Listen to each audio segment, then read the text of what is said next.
Hello again, everybody. Michael Ware with the Iowa Firearms Coalition. We have with us today Daniel Corbett. Some of you may know that name.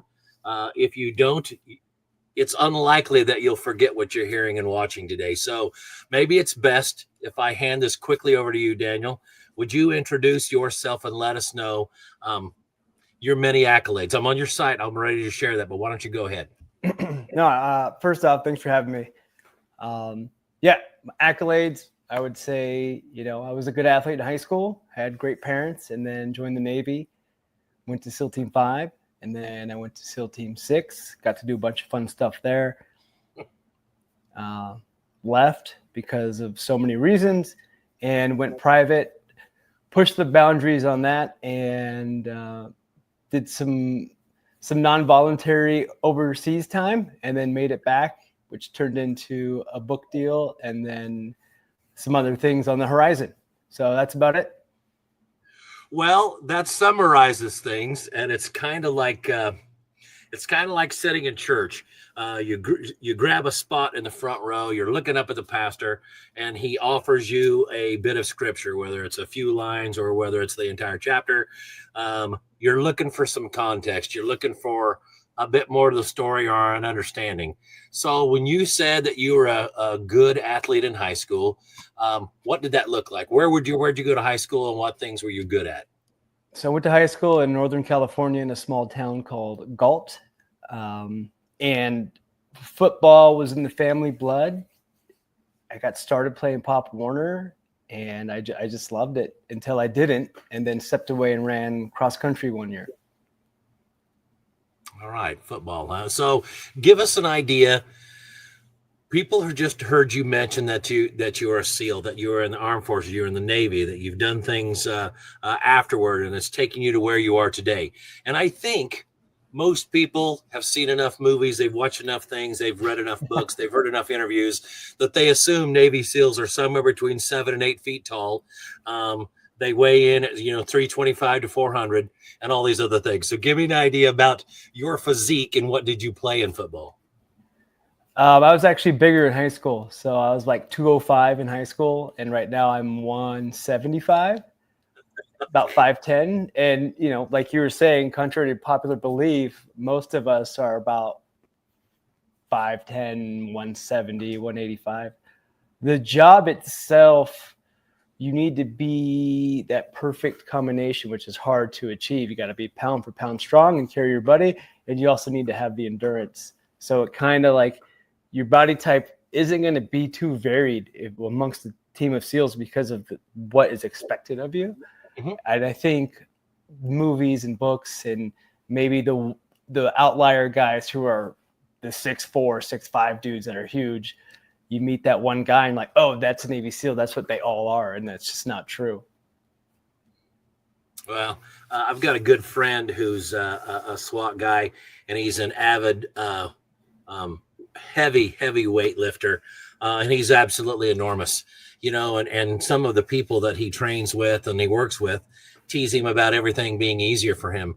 And he's very quick to tell them, he was like, I probably shouldn't do this. I am doing it. Oh, by the way, if you want to weigh in at 285 at 6'4", 6'5", or whatever he is, he's like, everything that I do is exponentially harder because I'm packing a lot with me. I'm not as nimble as I was when I was at a lower weight and a smaller guy. And he lets everybody know this is hard work. I probably shouldn't do it. But who's the bodybuilder? Is it Ronnie Coleman? Is that the right name, Daniel? That's one of them. Yeah. Okay. He's legendary. Yeah. So, yeah. Okay. So he holds that guy up on a pedestal and he's like, I want to be huge like that. I'm like, well, Ronnie Coleman isn't living very well, at the latter stages of life. But anyway, there's the perception that if you're going to be an elite special forces operator person, whatever you want to call it, that you've got to absolutely be huge. And it was kind of funny. I watched a documentary with my wife, and they had showcased a few of the early Vietnam and post-Vietnam era Delta guys. And not knowing much about it myself or her, we were watching it, and she's like, that guy's a killing machine? And I said, well, yeah, apparently. And she's like, well, he looks like my dentist. And I was like, well, maybe this is what operators look like. I don't know. So it was kind of interesting to kind of break down that paradigm. So you were in high school. I'm curious, were you the guy that was a younger man and said, I want to go into the military and I want to do this, this, or that? Or what was the path or the catalyst to join the Navy? So the catalyst was my junior year running cross country. I just needed a break from football. I've been at it probably 10 years. And the assistant cross country coach was like, dude, what are you doing after high school? And I don't come from a family of academia. So there wasn't like, do your community service so you can go to Brown like your dad or anything like that. For me, I wasn't one of those people that thinks high school was the worst. Like I had a blast in high school. It was awesome. So I didn't even want to imagine that there was something after. And I was like, man, I don't know. The next day he brought, I think it's called the Silent Option, a very old VHS tape. I think it was History Channel. And it was like, these guys are the best in the best, and their killed to death ratio in Vietnam was like 200 to 1. And they interviewed one of the SEALs, and the interviewer said, why are you guys so good? And his response with no delay was, it's not that we're that good. It's just that everyone else sucks. And I was like, that's something I want to be a part of, because I was always very smart and was doing these after school smart kid programs. And I was like, I don't want to hang out with these guys. They're kind of nerdy, but I was also very athletic, and I'd hang out with the athletic people. And I was like, well, these guys aren't very smart. I saw that video and I was like, okay, athleticism, mental stimulation, the right attitude, like sign me up. All right. It's I don't know, that sounds about right. I shouldn't chase too many rabbits this early on, but I have a couple of really good friends that live in Scotland, and one of them is a good friend that grew up here, moved over there, found a spouse and stayed. Okay, and so they come back to visit, and you visit with them, and they're like, "Why are America's fighting forces, America's elite? Why are there so many of them? Number one, and number two, how is it they have this much success all the time?" I'm like, well, I'm not in those communities directly. I'm barely in those communities indirectly, only by people I know and visit with. But the truth of the matter is, if you look at it, these people are exceedingly well practiced. And so you're going to hone your skill over time if you keep doing something over and over and over. And it stands to reason that, it's not that we're this great, everybody else sucks. Well, okay, fine. And that's a fun line to drop. But you and I both know it requires a great deal of time and energy and repetition to become that good at any skill. And so that's certainly a factor. And I think that we tend to discount it, whether we're knitting and grab a bottle of yarn every day, or whether we're, kicking doors and lighting things up. So you got hooked, you enter the Navy, then what? Went through BUDS. Got lucky in the sense that I didn't get injured, but, worked hard and I prepped and I did all the things ahead of time. Went through first time, checked into SEAL Team 5, and then my first deployment was to Iraq summer of 2005. And it was game on.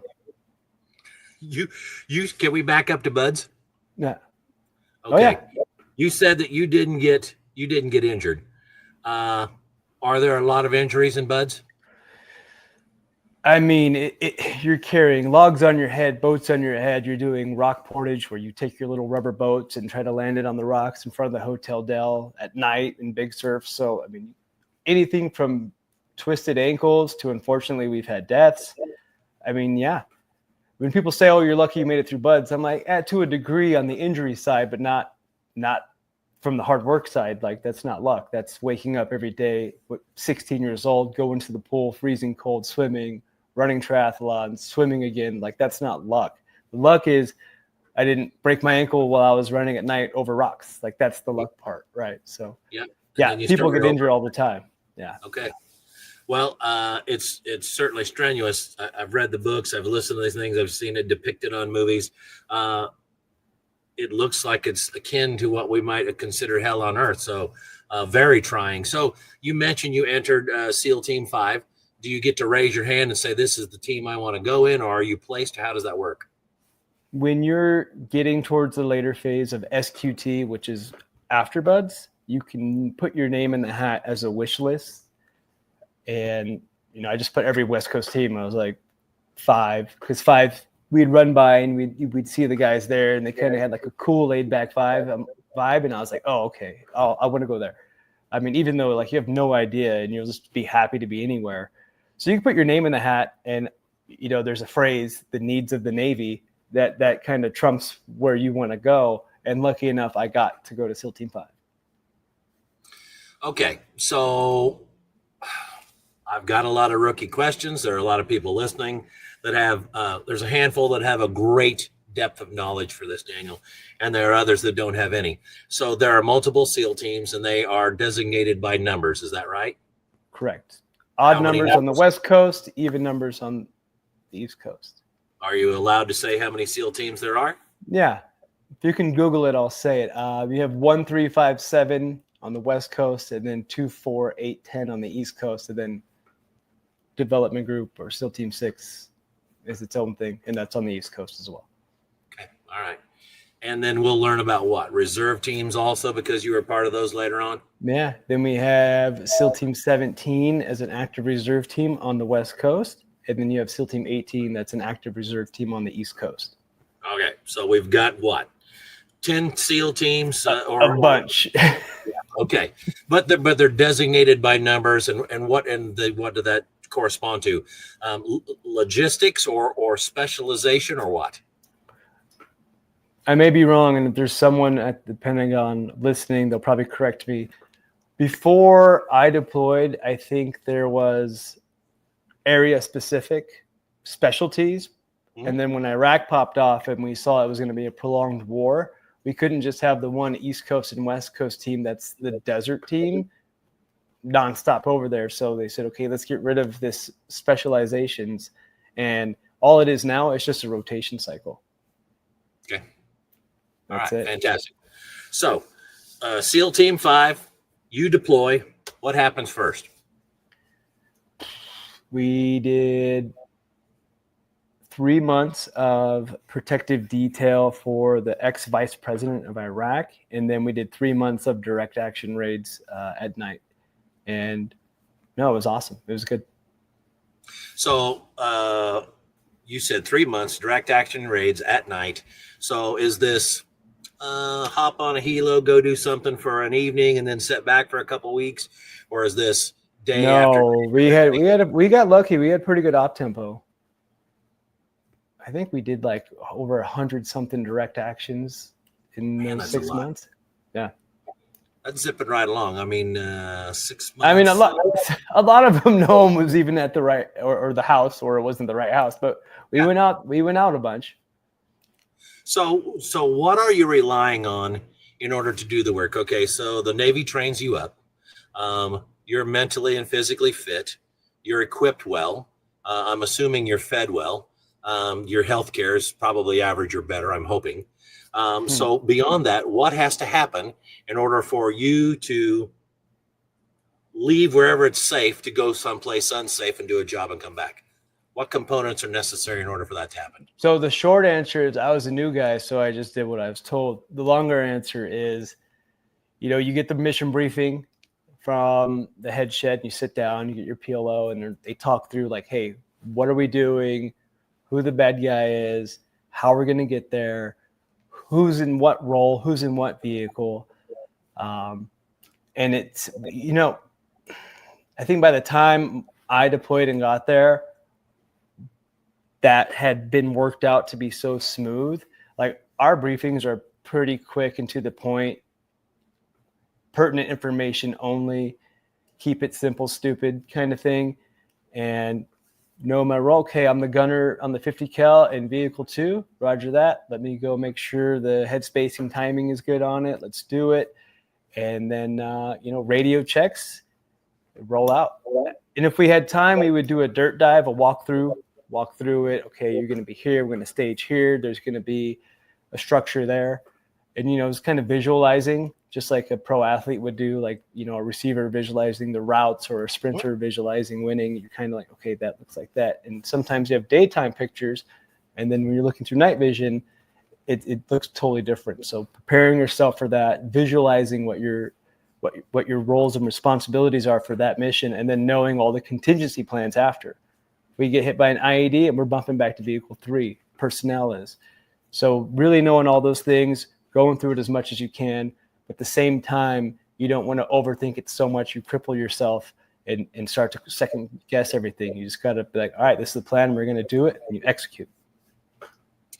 It seems like you'd have to rely on so many things in order to get a positive outcome. I mean, like you said, okay, you've got diagrams, schematics, all kinds of things, maybe mock-ups that you can go through. There's the mental prep associated with this. You get out there, something slides sideways. Now you've got to adjust on the fly. Well, comms are going to be important. Can you communicate? And if they're down or something happens and you're cut off, now what are you doing? I mean, there are things that you would logically do and you may not do. I mean, it's almost like you're describing lassoing chaos and ensuring that it comes to fruition each time. And unfortunately, I know that it doesn't always come to fruition. So when I ask that question, I'm curious how much you're relying on support other than the people that are on the ground with you at that place at that moment. How much are you relying on that stuff in order to get the job done on an average? Let me go back to what you said earlier about, doing all these walkthroughs and mock-ups and schematics. I don't really like to go too deep into that, because I guarantee you when you get to where you're going, it's not that. It looks the same. There was construction in this, and now you're fighting what you think it was supposed to be to what it is, and not just using your training and tactics to just address whatever's in front of you. So when you do too much prep work and it's like, it's going to look like that, and the door's here and the door's there, and you show up and the door's not there, and you just kind of like that quick hesitation, you're like, wait, what? If you don't have that preconceived notion of how things are supposed to be ahead of time, and you just read and react, like that's the gold standard, right? Outside force, go ahead. No, please. We had awesome, there's people like, oh, what do you think of the Army? What do you think of these guys or Marines? I'm like, I love them all. We've got to use and work with, helicopters and fast movers and blocking forces. I mean, we had everybody. As far as like relying on to get the mission done, we had everybody. And I don't think that people understand. I know they don't understand. I'm certain that I don't understand the depths of what have to come together with all these moving pieces in order to make this work. But I remember my dad saying he was in the Army and he enjoyed his time, and mostly. And he told me, he's like, listen, son, he's like, what you see for forward deployed people over the history of the American military, he said is a very small number. But he said, you have to understand, he's like, it all works. You have to have all these support pieces in order to make that work. And I'm like, well, Dad, I don't understand. He's like, well, I'll tell you this, son, you'll understand it later in life. And I said, okay, what's that? Or something along those lines. And he's like, listen, somebody's got to peel potatoes. And I'm like, what?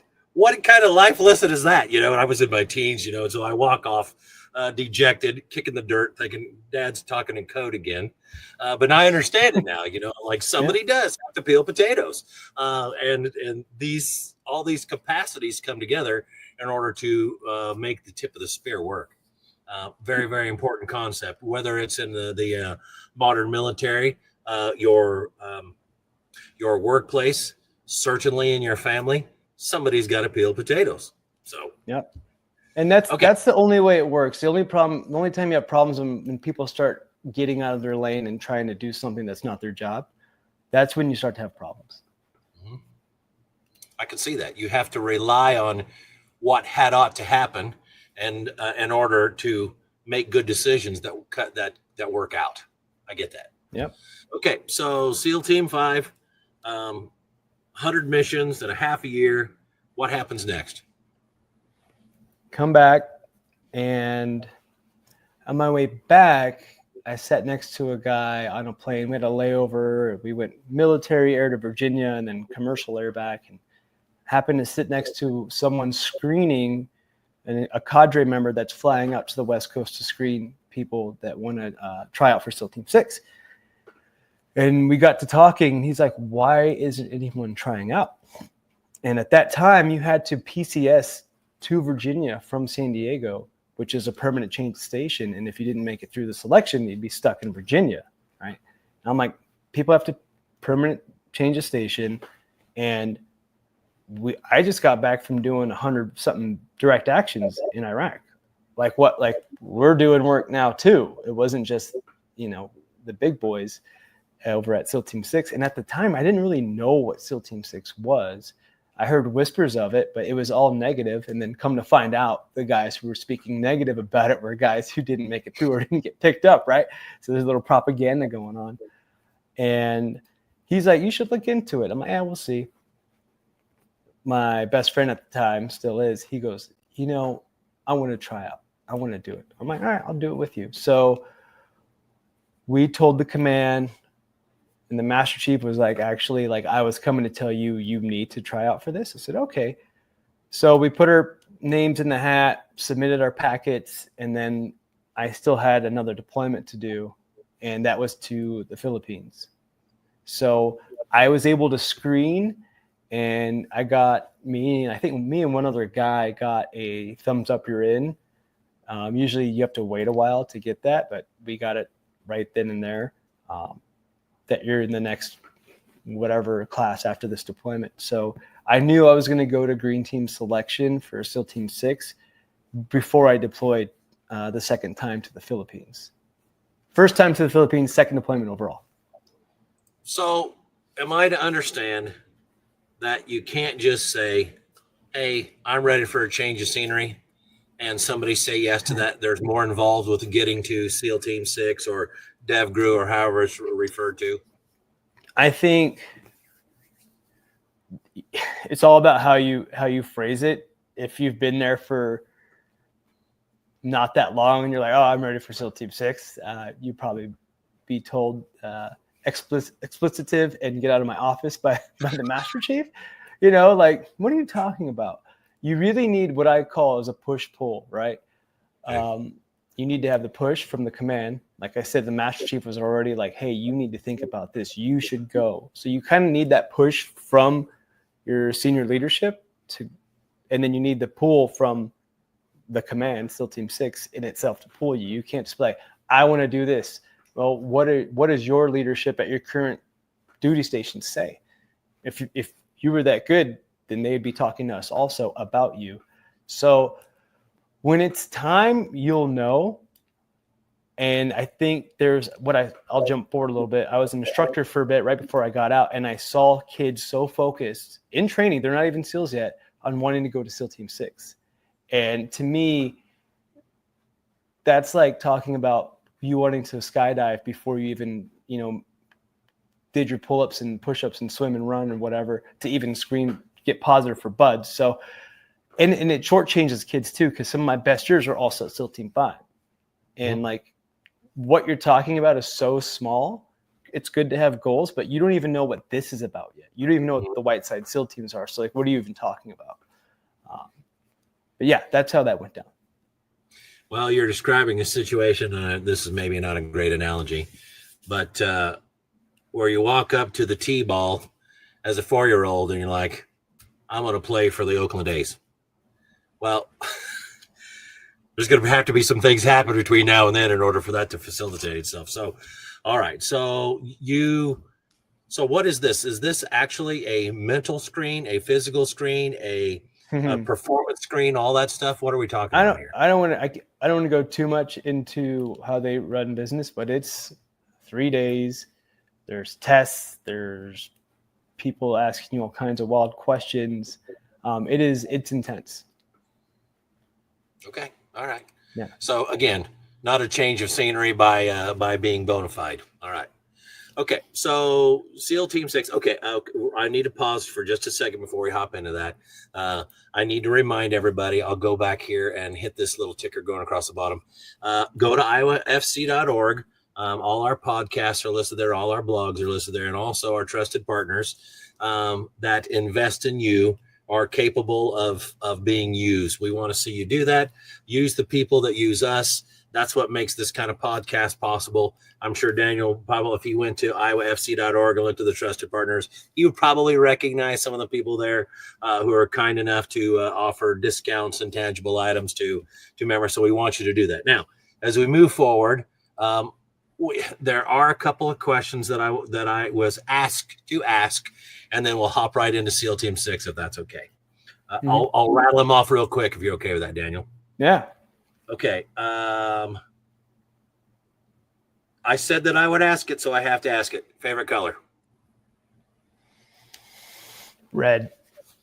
I knew you were going to say red. I bet a guy, buddy. I said he'll say red or he'll say black. No, he won't. I'm like, yeah, he will.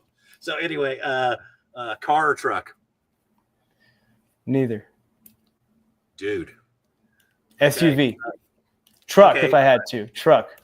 Okay. No, you said neither. Let's stick with it. Barbecue. So Memphis, Kansas City, or Austin? Ooh.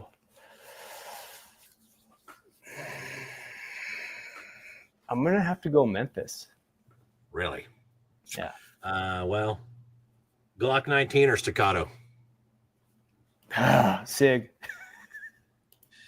This exchange has slid horribly sideways. I didn't anticipate being here right now, Daniel, but thank you. Okay, so let's bring this back. So SEAL Team 6, a rigorous selection process to go through the Navy, survive buds, come out intact, go to a SEAL team that is not idle, okay, and then to move up to the elite of the elite. You have arrived. So what happens next? It was really cool checking in. A lot of kids I went through buds with and haven't seen that went to the East Coast because we were kind of in the same peer group as far as SEAL career. It was cool seeing a bunch of those guys at the command showing up for selection also. And I was already from day one on the radar. I had just turned 23 and they were like, what, like, who, does your mom know you're here? Like, how are you here? You're too young. But I was like, oh, whatever. I'm just going to do this thing and do selection. And there was a point in selection where there was this idea of me that I didn't care or I didn't take it seriously. That wasn't the case. The case was I didn't know how big this was, so I hadn't made it this thing on the pedestal that was like I was intimidated of. So some of the guys that knew what it was on the West Coast or happened to live on the East Coast and really was like, oh, this is like the biggest thing in the whole world. They went through training very nervous and would be practicing all the time. And me, if I do that, I'll mess up. So I just, when the door opens, I read and I do what I've been trained to do. I don't try to game it.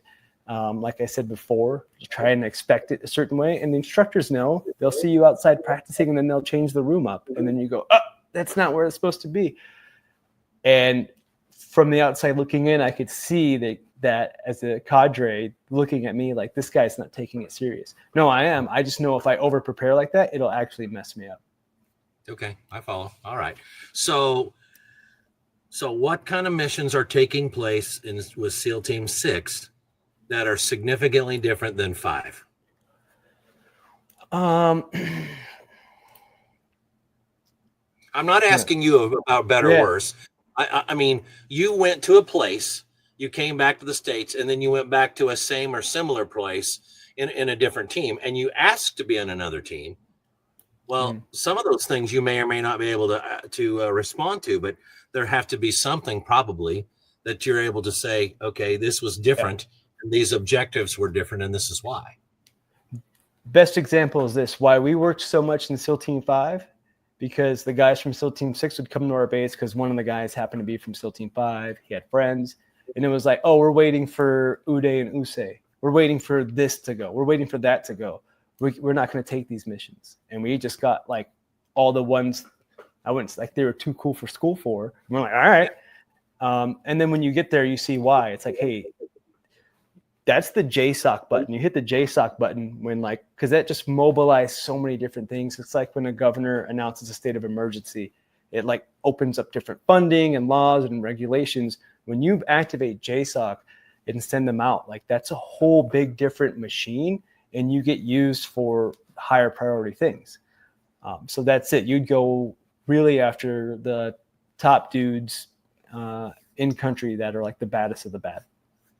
Okay, so you're keeping your, I don't know, top tier folks ready for when top tier opportunities present themselves. Is that what what you're saying? Yeah, I'm not gonna, if there's a go-kart race happening on the track, you're not gonna bring a Formula One car out there because it's not worth the risk in breaking it. Like, go send our go-karts to race those. We'll be just fine. All right. So SEAL Team 6, let's see.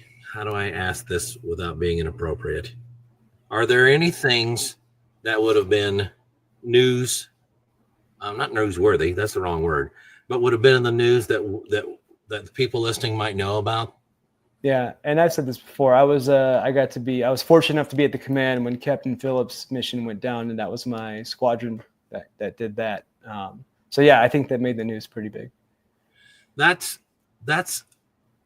I watched the movie. I have not read the book. I've heard people talk about it. I think if I remember right, maybe I listened to a podcast with Phillips on it. Maybe, I don't know, and some other folks here and there. But if any of the things I understand about that, which may be wrong, you should be able. I hope that you could correct those. I don't want a misconception. But you're talking about a situation where there's this little. Okay, so I've got a hobby farm, right? And I've got a pond. And every now and then I'll go down there with a cane pole and I don't get too hooked on fishing because A, I don't have any patience, and B, I'm really terrible at fishing. Okay, so fishing is not for me, Daniel. I know that, but every now and then I go down there anyway, and I'll toss this cane pole out with a bobber, and the wind will come up, and I'm watching this bobber do what it does, and it's a little mesmerizing, and you can also lose yourself in the depth. And then you see this great big ship.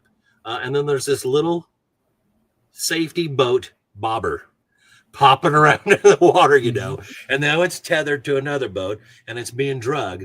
And all of a sudden, these guys that are problems cease being problems, and the boats are all still going up and down, and this little bobber still bobbing.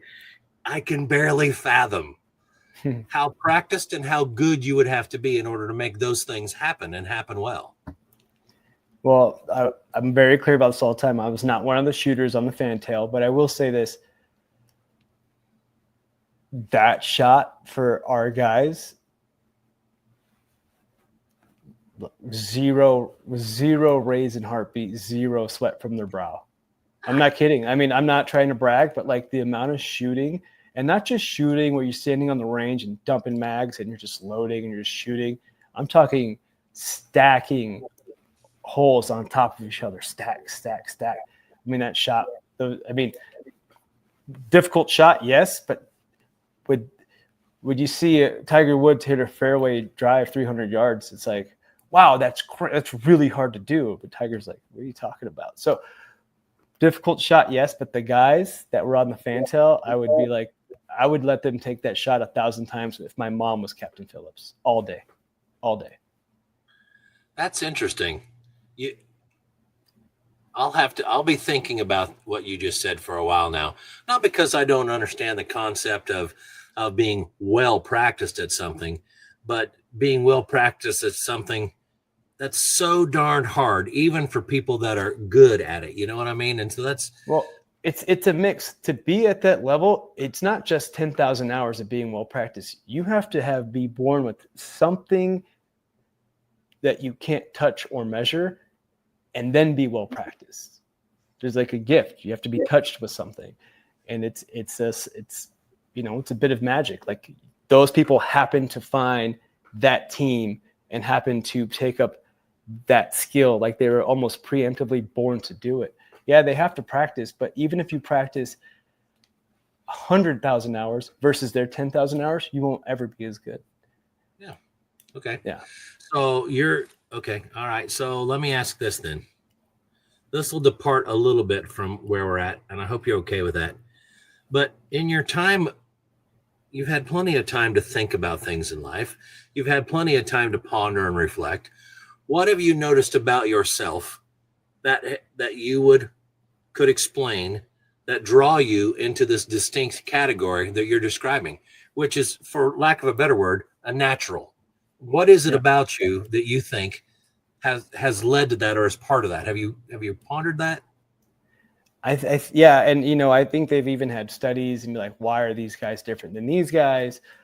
And like, there's guys from broken homes, from great families, guys who silver spoon in the nicest parts of the country, to single mother living in a car with like substance abuse issues, right? So like, no one can like point it, and it's just your mind. It's just how you think about things, how you think about yourself, how you think about situations that some would call like negative or impossible.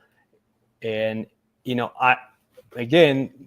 I've already said that it's not all the same, but the only thing because I thought about this a ton, like what's the difference? Biggest thing for me, I would say, was my family, my mom and dad. They were so supportive in anything I'd done. And it wasn't like I did a bad drawing and they would hang it on the fridge like, oh, that's great, honey, like placating me, like, oh, sure. It was more like they believed in me. So they must have saw something at a young age too. They believed in me so much so if I said like, hey, I'm going to be an astronaut, they'd probably start looking at houses at Cape Canaveral. It was that real of a belief since a young age. And when you have that much love and confidence behind you, you start to believe it yourself.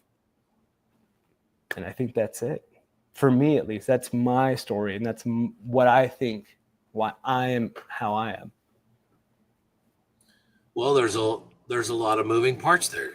I mean, if you're well supported and dealt with in a mental health, a positive mental health scenario, I can't imagine that those things are going to work out poorly ultimately, no matter what happens. Whether you're digging ditches with a spade for a living, or whether you're, running and jumping out of perfectly good airplanes. I think I can understand that. I'm glad to hear somebody like you that, frankly, has the perception among some of the people listening as this tatted up killing machine. That's not who you are. I don't see you that way. I see you as another brother, another gentleman. You know what I'm saying? But to hear you use the L word is very important. I think that people need to understand everybody has this capacity, or most have this capacity to love, and that they have a good understanding of what that is. Probably not because they had it inherently in themselves and they threw it out there, because they have experienced it. And because they've experienced what love is, they know when it's genuine, when it's not, and how they should be offering it to somebody else. So I'm glad to hear you use that word and the context behind it. The other thing about it is, I'm not going all Jordan Peterson on you, okay? It's nothing like that at all. And I'm not a very smart person. But I did notice, I wrote these questions down when I answered to ask them earlier. So I asked you about the favorite color, red or black. Not a shock for somebody that's a hard charger, right? Car, truck, you had two options and you skipped both of them. Okay. Barbecue, the least desirable. Okay. Wow. Come on. And then Glock or staccato, you rejected those too. So, I mean, if you think about it, you're saying, listen, no, I'm not going to take what you're handing me. I'm going to forge my own pathway forward. And I want to believe that is central to what you've done with a good portion of your life, and said, no, I'm going to color outside the lines. If it gets me to where we need to be and gets me there and achieves the objective, fine, I'll color outside the lines. I think that's really interesting. That, and I've always been a true believer in, staying true to yourself, even if unpopular, or even only giving two choices, right? And I wasn't just trying to be defiant. I have a Jeep Grand Cherokee, and I only shoot SIG. Like, that's it. Okay, all right. Well, I would get, for anybody who's like, oh, this guy was defiant. I'm like, nah, come on now. He did at least have 4-wheel drive. So yeah, of course. We're going to accept it, because the only wrong answer would have been car. So that's okay. I don't like right. having to change my elevation to get in or out of a vehicle. I just want to step sideways into it. It's the most efficient. That's it. I'm with you. Yeah. Okay. So SEAL Team 6, you talked about Captain Phillips. Pirates. Do you have any experience with pirates by chance? Well, that after later in life, but I mean, I was expecting some, but I got zero. Yeah. Do you want me to go ahead and go to that point? Yeah, post Navy. So yeah, I'll fast forward a bit. So when I did get out and I was like, man, I don't know what I'm going to do. I guess I'll contract. And I did some anti-piracy contracts and I was like, oh, it's going to be game on. I didn't see one pirate the whole time. So really? Zero. So when you talk about piracy contracts, what bodies of water are we talking about? Anti-piracy contracts, but if there's piracy contracts out there that are state sponsored, someone let me know. That sounds fun. Sorry, I'm glad you corrected me. My bad. Sorry. Yeah, we'd catch the big shipping containers or row-rows, roll on, roll off. They do all the cars stacked up 16 levels, maybe higher. I don't remember. Catch the ships on the south side of the Suez Canal, jump on them, and then I forget what line in the map we would cross to where we had to be like working, but it wasn't too far down south through the Red Sea. And I remember we stopped in Salalah, Oman, Jordan, Bahrain, Saudi, Sri Lanka, and then you'd make that big trip. They'd drop off all their goods and come back up. You would pop off south of the Suez Canal, and that was your trip. Man, well, as a Midwestern boy that hasn't been on the ocean very many times, a few, swam in lots and lots of water, ponds, lakes, rivers, whatever else, never scared of water my entire life. Even when I was in the really, really deep stuff. And for me, I mean, really deep, it'd be like, I don't know, maybe it's 120 feet deep here, something like that. I couldn't tell the difference in a Midwest pond that was green, whether it was 8 feet deep or 180 or 18,000. It doesn't make any difference. You can't touch the bottom. So what are you worried about? Yeah. Well, I get out there on the ocean and I'm like, I have a better sense of what God is and isn't by having been here because, dude, I am small. I am insignificant. And if left to my own devices out here all by myself, I'm unlikely to do well, So yeah. I need the big guy and everything associated with it because being out here all by myself, I don't have a great sense of, I have a sense of awe, but I don't have a great sense of comfort because there's a lot of nothing going on that I see that's great. Yeah. Ocean make you feel small real quick. Well, how long did you do anti-piracy? I would jump on like 20-day trips or 30-day trips, like 2 or 3 times a year for about a year and a half. So this consists of what? Standing there with a pair of binoculars, hoping somebody makes a move and then never seeing anything? Yeah, pretty much.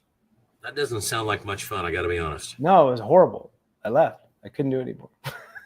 Okay. All right. So anti-piracy had run its course with you, and you're like, I had as much fun as I could possibly have. Now I'm ready for something else. Then what? Yeah. Well, then I was kind of ashamed. So, I did my stuff at SEAL Team 6, went back to the West Coast, was an instructor teaching CQC, which is room clearing, pistol shooting, realized I'd missed out on a huge reenlistment bonus. And that's when I left and went right into the anti-piracy contracting. And I had seen so many guys leave the SEAL teams, and I'm like, oh, good for you. He's going to go do something. And then a year back, you see them like in a uniform, like, oh, I missed the brotherhood, or I couldn't get a job. And I was like, oh, that'll never be me. Like, I thought when I go, I'm going. I did the anti-piracy thing, and I was like, what's up with the reserve SEAL team? So I reached out to SEAL Team 17, and they were awesome. They're like, yeah, man, do your physical XYZ. And before I knew it, I was active reserve at SEAL Team 17. And the first year I was there, I mobilized and deployed. So I was one of those guys that said I was going to go do some things. And then I went straight back into like the community in a way, not full active, but active reserve. Okay. All right. Yeah. So your time with 17 consisted of anything that's significant? I mean, for you? No, it was cool. We got to do a cool deployment to South Korea, and we got to work with the ROK SEALs, Republic of Korea SEALs, and it was cool to see like they have a culture. They got a cool UDT statue. You know, people in South Korea, if you say UDT, they're like, "Oh, UDT, awesome!" And I mean, those guys are tough as nails too. So it was really cool to see that and work with those guys. Okay. All right. And did I read properly that you were the first or the only or whatever reservist to go through sniper school? Or am I wrong about that? Am I? No, yeah, so I was doing this thing after I got back from being that. No, this is before the actual deployment to Korea. I was doing this thing where I was trying to do as much as I can through the reserves to get a steady paycheck, because you only get your pay while you're activated, or you're 2 weekends a month, 2 weeks a year. And I didn't want to like go get a job. So I was like, okay, do we have money for schools? And they're like, yeah. What about sniper school? And they're like, we've never done that. We don't know how to like write those orders. So I called my buddy. I'm like, hey, are you a sniper instructor? He's like, yeah. Like, can I come to sniper school? He's like, yeah, for sure. Let's do it. And like, that's how we set that up. Okay. Yeah. Well, that doesn't sound too bad. No. So, I mean, it was frustrating that that reserve team didn't have so many things in place. And I call it like the drop down menu mentality. If someone clicks on something and it's not the top 3 in the drop down, they're like, I don't know. I'm not going to figure it out.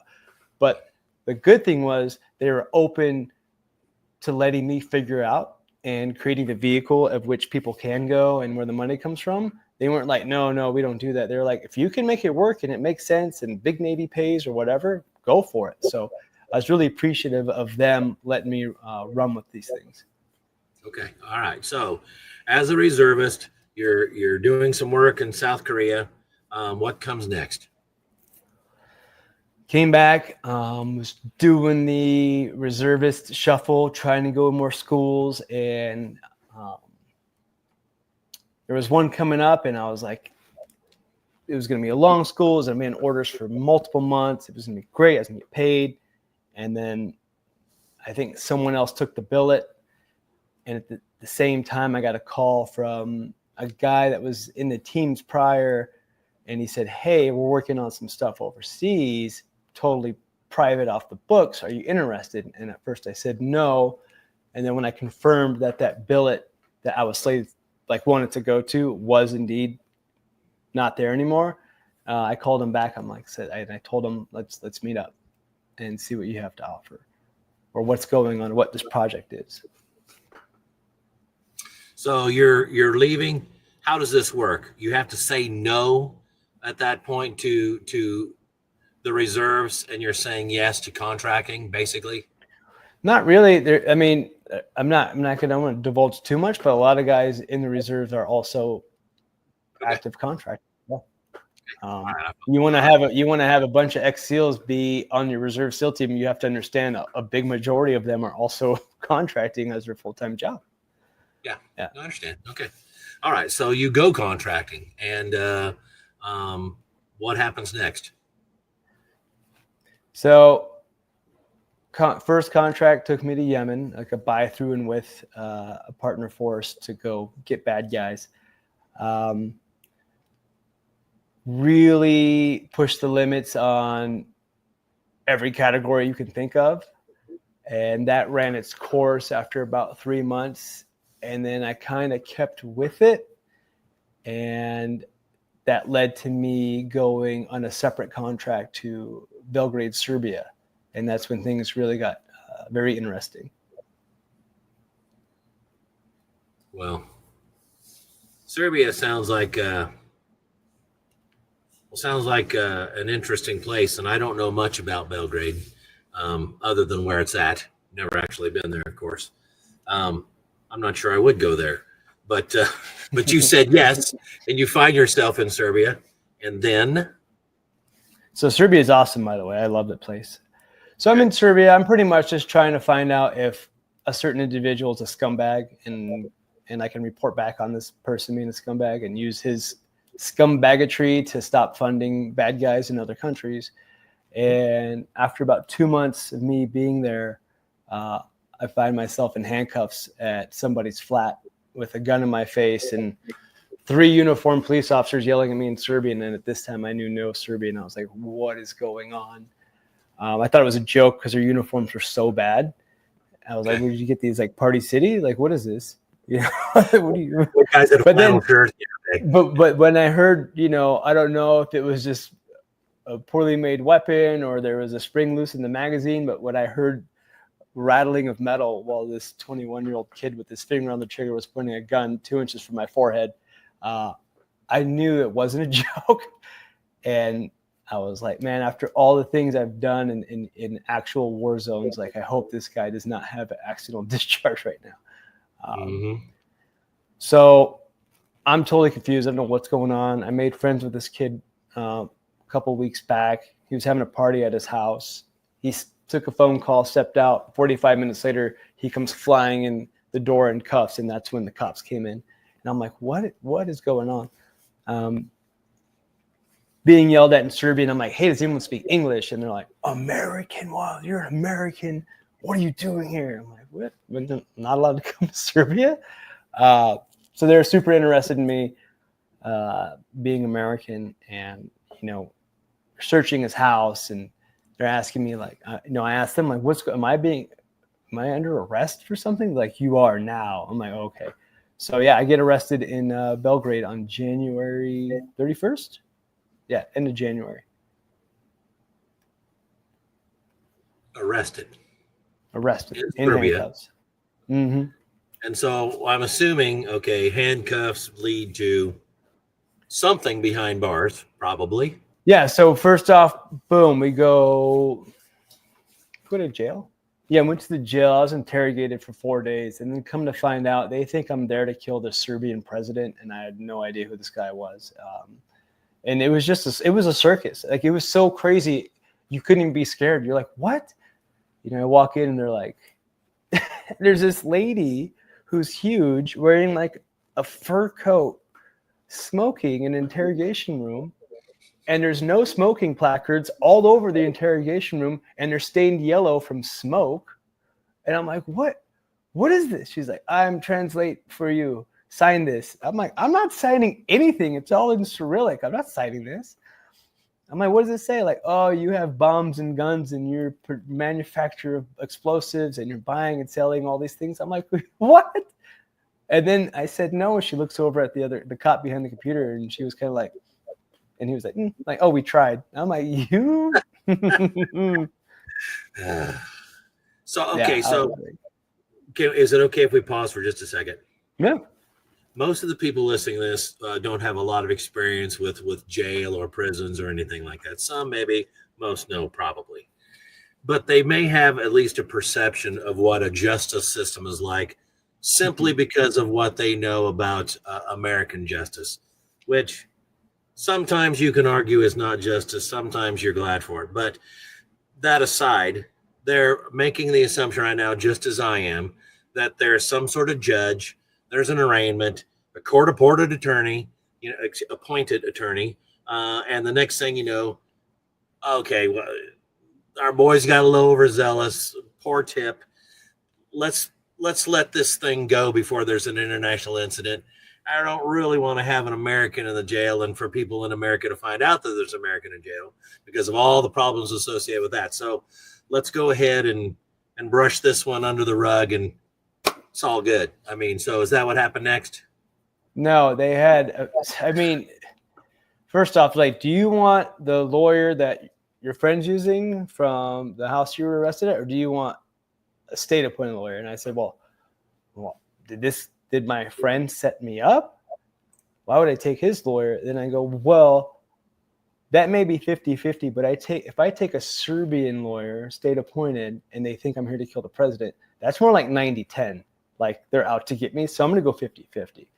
I take the lawyer, and, you know, the line of questioning was like, oh, you're now being interviewed and interrogated by organized crime police. I'm like, organized crime? They're like, oh, yeah. The guy's house you were arrested at, he was also arrested with 2 other people. So now it's organized because there's more than 3. And I'm like, what? this is crazy. So I was just like, this is ridiculous. And one of the cops, I call him the good cop in my book. He was like, wait, he closed the door. He's like, are you CIA? I'm like, no, DA, no. Whatever. He went through every things I don't even knew existed. I'm like, no. He's like, yeah. And you're not here to kill the president? I'm like, dude, are you serious? He's like, look, here's the deal. This was like day 2 or 3 in interrogation. He's like, I believe you. Like, no, I'm not like, this is like, I'm not a good cop manipulate. Like, I believe you, but I need you to know this is already at the newspapers. Like, you're like, it's known. This is what the ticker says on the news screen. It's in the papers. You're famous. You're here to kill the president. I was like, thank you for the heads up. So I was like, okay, it was an election year for this sitting president. And he was like, oh, let's hang on to this guy. So fast forward 4 days, 3 days interrogation. I don't remember. We go to the courthouse and there's like they call it big and small, like the small court judge. And we all go in there and make our statements. She's like, yeah, I don't know what's going on, but you're all just going to go to jail. All right. So we go to jail. And the jail was straight up like pre-World War II. Like it was rough. I mean, I've never been to jail, so I thought like that's what jail is. Just like stained, chipped cement walls and horrible lighting, and here's your wool blanket and your spoon and your bowl. No toothpaste, no toothbrush, no deodorant, no toilet paper. And they sit you in an observation room for 2 days. And, there's a sink and then there's a hole in the ground. And like, that was it. And they sit you there and watch you for 2 days to see like which cell block they're going to put you in. So I'm like, still my head spinning. I'm like, what is going on? I'm in jail. I'm like, all right, there's a guy when I walk in, he's sleeping on one of the bunks. I'm like, I've only seen the movies, right? I'm like, do we have to fight? Like, what's going on? And he was super nice until he wasn't. Career criminal. So he had some like inside knowledge, like what steps I should expect. But he started off a common theme that I saw. Everyone's like, what? What did you do? Like, no, like for real, like I'm like, I'm no reason to lie to you. I don't care. He's like, you have a blue passport from America? I'm like, yeah. Like, what are you doing here? I'm like, I have no idea. Like, oh, you're going to be out of here tomorrow. You're good. You're going to be fine. Was in there for 2 days. And then I got transferred over to a regular cell block, but like they put me in the terrorist room or like the high risk room. So there was a guy in there that was accused of murdering his wife with a hammer while she was out jogging. And then there was a 19-year-old kid that was a Croatian terrorist. And then there was a guy in there who was a professional at kidnapping Romani gypsies and then extorting their families for money and returning them. And I think it was mostly because of the hammer guy that we only got 30-minute walks, and it was with no one else in the whole prison. It was like we were like at risk of being attacked or something. And we were in a 10 by 20 room for 23 and a half hours a day. And they just come by with a dolly and a big ladle and here's your food. Here's a piece of bread. And all right.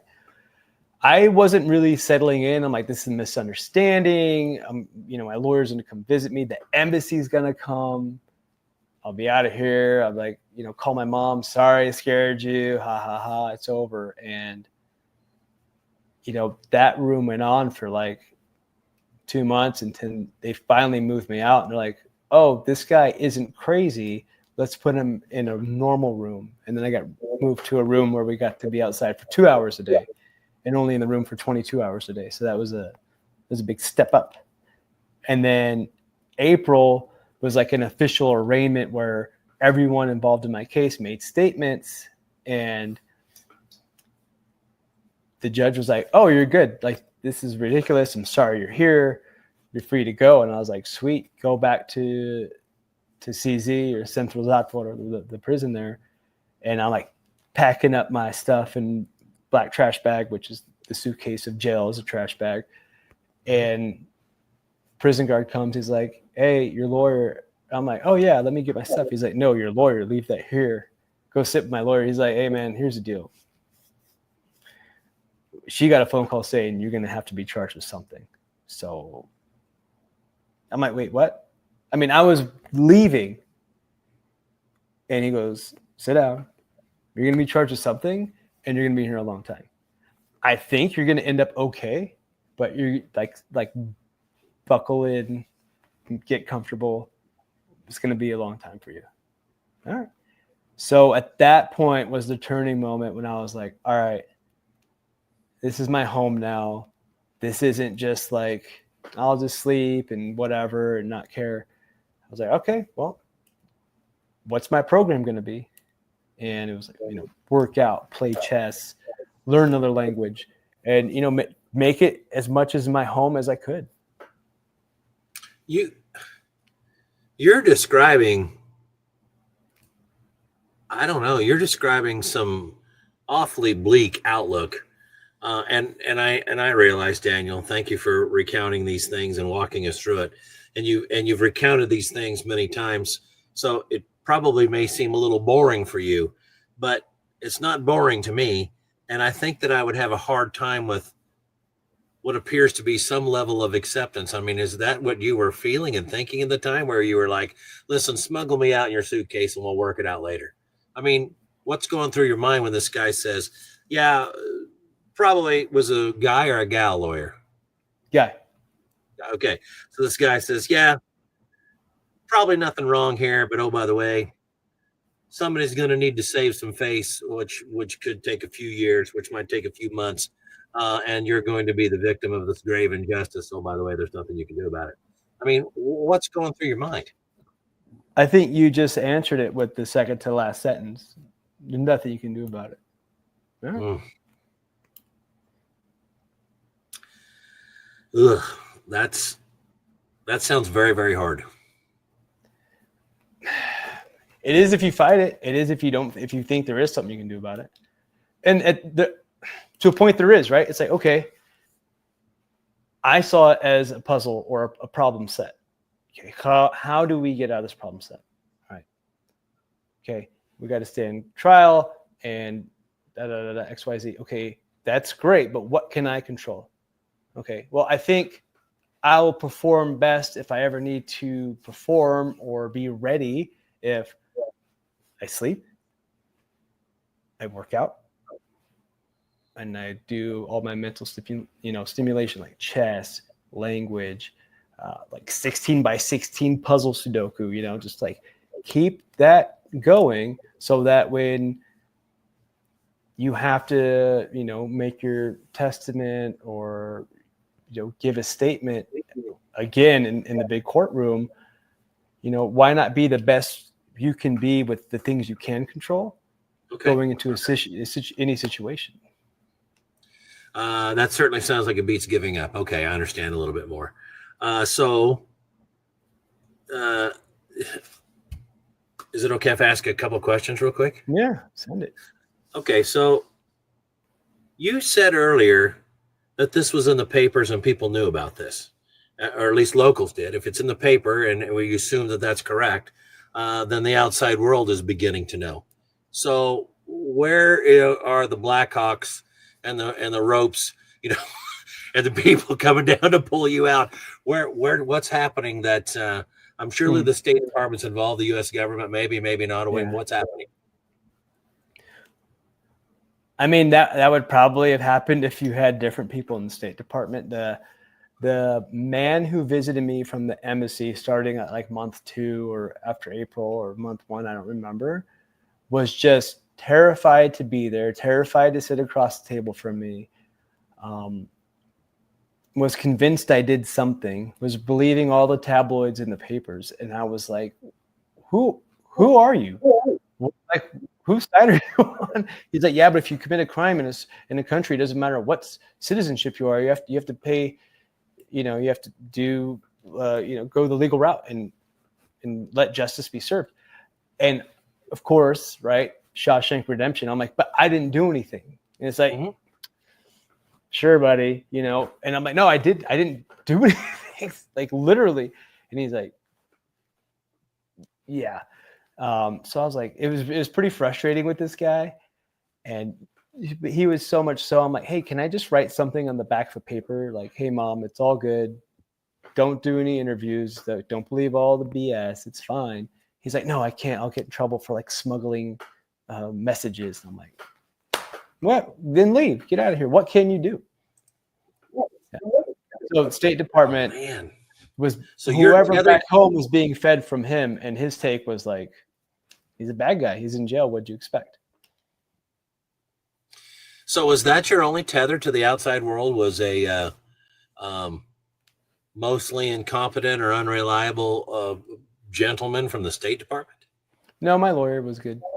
I was like, hey, tell my mom I'm good. He's like, all right, cool. And then he would be like, hey, she says hi. All right.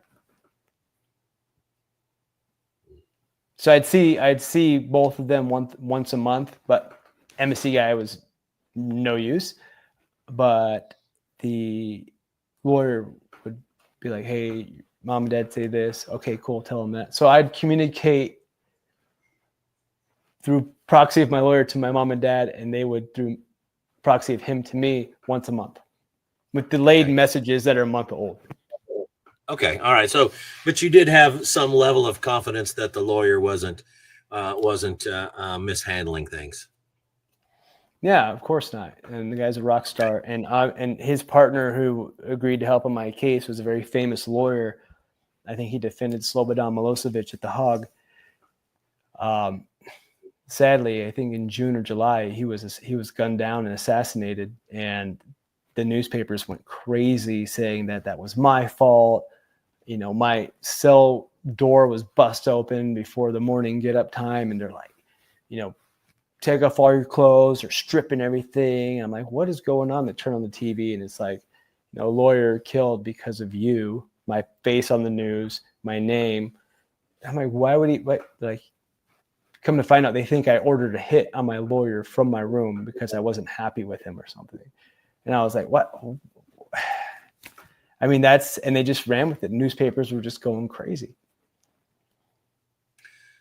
That's not uncommon in that area of the world, and from what I can tell, and apparently it's not that uncommon in America if you're not real careful.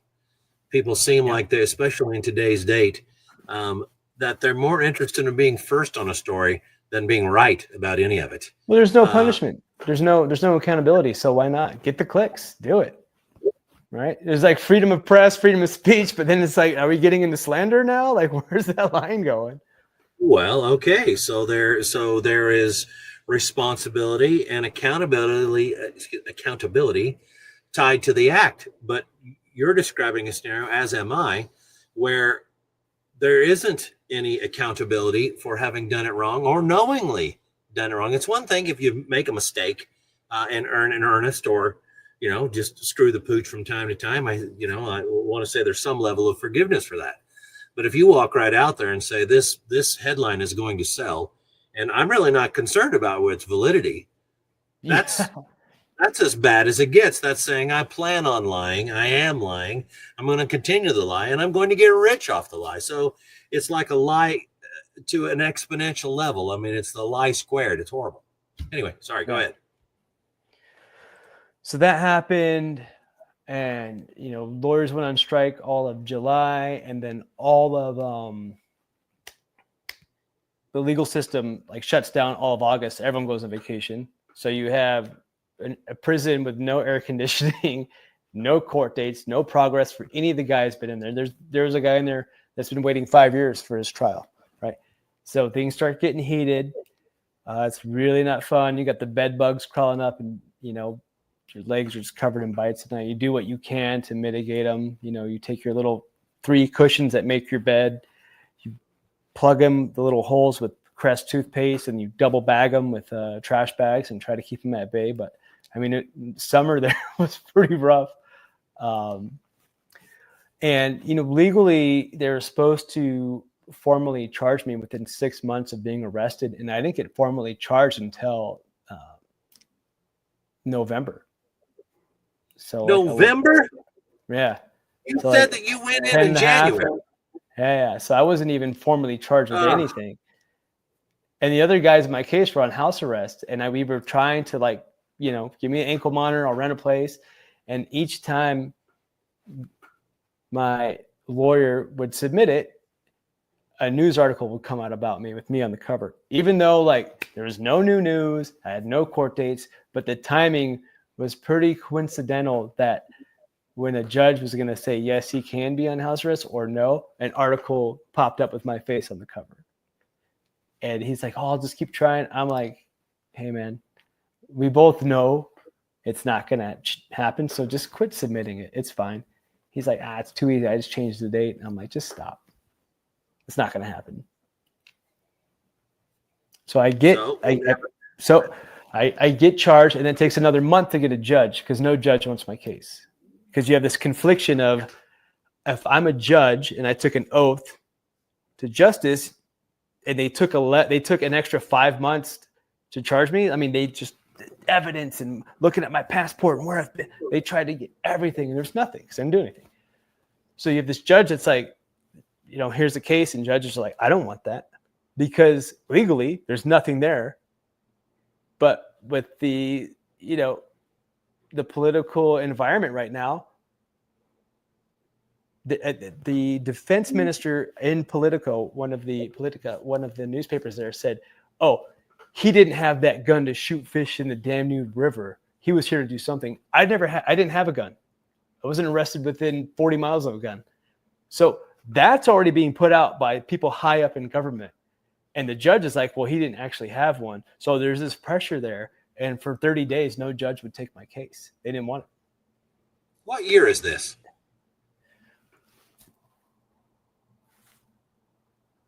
Late 2018 or 19. I forget. Interesting. Yeah. So we finally get a judge. My lawyer visits. I get out of my room, go see the lawyer, go to the visiting room, sit down. He's like, good news and bad news. I'm like, I mean, at this point, I'm like, send it. I've been here almost a year. Like, what do you mean good news, bad news? Good news is we got a judge. And I said, that's fantastic. Bad news is it's a female. I'm like, well, that's kind of sexist. Like, why is that bad? He's like, because these are man charges. I'm like, what do you mean? Because there's a gun and they're trying to say firearms and explosives. I'm like, nah, we'll be fine. It'll be great. So we got a judge, and then boom, Christmas vacation, right? I think I finally got my first court date in January. And the way the courts work there is there's no jury, there's a judge. So like, hope she likes what I'm wearing, or I don't say anything to make that person mad. Yeah. And they do the days of court, like the first day of court, you walk in, opening statements, right? The next day of court is going to be evidence or prosecution. I forget how it goes, but those days are a month apart. Dude. So my court lasted 6 months. Yeah. So we go in, opening statements, and go back to jail for a month. But this was good, though, because now I had something. Now it was like dates on paper. I could look forward to what's going on. I could be in a room. I can see body language. I can see tone. I can see what's going on. I've been like lifted out from underneath the rocks, and now I can like see what's going on and like assess what my future could potentially be either way. So it was like really exciting after 11 months of 22 hours a day in a 10 by 20 and 2 hours outside with, walking around in a circle. This was like very, very big and exciting for me to have court dates lined up. Okay. So you said 6 months. So when you get to the we're going to do some work and then we're going to take 29 days off rotation. When you get through 6 months of that, what happens? The whole thing was a circus, but the last day, 6 months, we did the last court date, and then it was like, closing arguments. And then like just a week after that, not a month this time, was verdict and whatever, punishment, whatever it's called. But it was like, okay, come back in a week and we're going to read who did what and this and that. And I was like, okay, this is it, right? I'm either looking at 12 years in prison or not. And I was really concerned, and I shared this concern with my lawyer. I said, look, there's nothing there, but I think to save face, they're just going to say guilty, time served, go home. And the embassy was telling me, the guy from the State Department was telling me, like, that's a good idea. You should take that. Ever since April the year before, like, oh, take the, time served, you could go home. But like, yeah, but I'm guilty. I'm not going to lie and say I'm guilty just to go home. Like, I'm going to stay here as long as it takes. And I did, right? So I was like, okay. He's like, man, my lawyer said that might actually be best case scenario, is that, yeah, you're guilty, but you time served, 18 months in Serbian prison. Good. And I was like, man. So of course, on the last day when there's like the verdict and sentencing, sorry, that's what it is, I get the worst translator I've had for all these court appearances, like the worst. And I'm like, what is going on? Like, of course, I'm like listening, and like one of the 4 kids in my case, like, you stand up and and like, she's like, do you want this translated? I'm like, yes, I need everything. You legally obliged to translate everything to have to tell me. And and you're guilty of this, and you have 1 more month in house arrest. And I was like, all right. And then this guy stand up, and he's guilty of that. He has to do 2 months in jail. And then it gets to me, and she's like, stand up. I stand up, and judge reads all the things, and then the interpreter goes, you can go. I'm like, yeah, but under what conditions? Did she say I'm innocent or found not guilty, or like I'm guilty? She's like, oh no, you're innocent. I'm like, all right, cool. And people will ask me, like, was it like, you see the courtroom for these big trials and the mom and dad and was crying happy? It was more like, yeah, I know. It's about time. That's what the attitude was. And even the prison guards were like, yeah, geez, like, because they've been listening to the court case for all the hearings, and they're like, when I first was going to them in the newspapers, my handcuffs were tight, kung fu grip on my arm, MP5s at the ready. And as the case went on, the cuffs got looser, the grips got looser, and they're like, this is crazy. So even when the judge read that, I was innocent, and no one was shocked. They're like, yeah, let this guy get out of here. Like, geez, it's been so long. You've got a life's work of being attentive to detail. Mm-hmm. Were you watching the judge's face, even though there was a language barrier? Were you watching this person's emotion, or were there haptics? What was going on there? Throughout the whole hearing or trial for 6 months, me and her had developed some sort of relationship where I would practice my Serbian on her and she practiced her English on me before anyone else showed up in the courtroom. And it was almost flirtatious. And I was like, this is a good sign. She's like, oh, how are you? She's like, I said, how are you? She's like, oh, I've been better. I said, yeah, me too. And she's like, ha, ha, ha. And then camera and the rest of the people would come in and news, and then she'd like gavel in and be like stone-faced professional. But there was rapport there before every single court date, and it was going well. So I was like, that's good. That's good. My lawyer was like very good, very lawyer-esque, like very lawyer. And I'm like, oh, did you see that? He's like, doesn't matter. He's like, don't get ahead of yourself. This is this. But when she read like, hey, you're innocent, and Serbia has to pay all your legal fees, damages, wages lost, cost per day. And I'm so sorry this happened to you. I hope this doesn't put Serbia in a bad light. And, I was like, it doesn't. I like Serbia, but this, what happened was BS. And I was like, okay, now what? I'm free to go. And they're like, she's like, oh yeah, you have to go back to jail. I'm like, yeah, okay, great. I go back to jail, and I go in my room and there's no one there. They're all on the walk, and like, pack up your stuff. I'm like, honestly, I don't care if I ever see those sweatshirts and, those generic Crocs or whatever. I don't care. Leave it for the next guy. All right. Then I go to the out processing, and they give me like my wallet and passport and all those things back. And they had customs police waiting for me outside of the prison because I had overstayed my visa. because I was in prison. Jeez, man, this sounds like the state of New York. Are you kidding me? So, I mean, I'm glad I had a ride out because there's like paparazzi outside the prison wall. So like, yeah, just get in the car. Then my lawyer told me this was going to happen. They drove me to like immigration police and like, why were you here? Who are you here with? You don't have a laptop? I'm like, and this time at this point, my Serbian's pretty good. And I'm like, hey man, I already did all this. I'm done. What do you want from me now? And they said, you overstayed your visa. You got like 2 days to leave. I'm like, no. I don't think by 18 months or 1 day in jail should count against the time I've been here already. And he's like, bro, I'm like, no, that's not right. The chief of police walks in. He's like, how's 7 days? I'm like, yeah, we can do 7 days. Even though I was on a plane the next day, I was just like, okay, I'm going to let you guys have it now. I've been in a Serbian prison for 18 months. This is the antithesis of justice. So I'm going to stand on my expired visa on principle. Yeah, no, okay, exactly. So get on a plane, come home, and it was crazy flying into San Diego. I mean, went to St. Petersburg, then Dulles, I think, and then San Diego.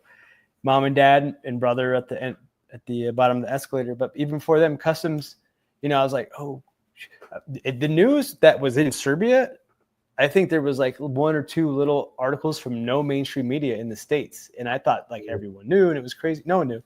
Even customs were like, oh, welcome back. And I was like, all right. And mom and dad, hey brother, like, hey, you good? I'm good. Yeah, so it was really surreal. I wasn't expecting a parade, but it was like nothing happened. Did you say that the judge said that the state would cover the legal fees? Yeah.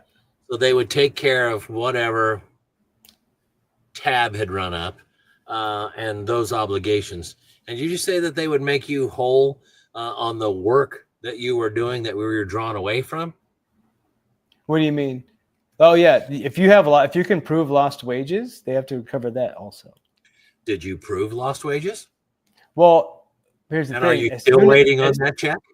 No, as soon as that happened, and this is pretty common practice, prosecution appealed the decision. Oh. So it's been indefinitely appealed to this day. So you're telling me if you went to Serbia right now, probably not a good idea, and went into the corner cafe to grab a quick cafe latte, you could be scooped up and start over? I don't think I'd make it past Nikola Tesla Airport.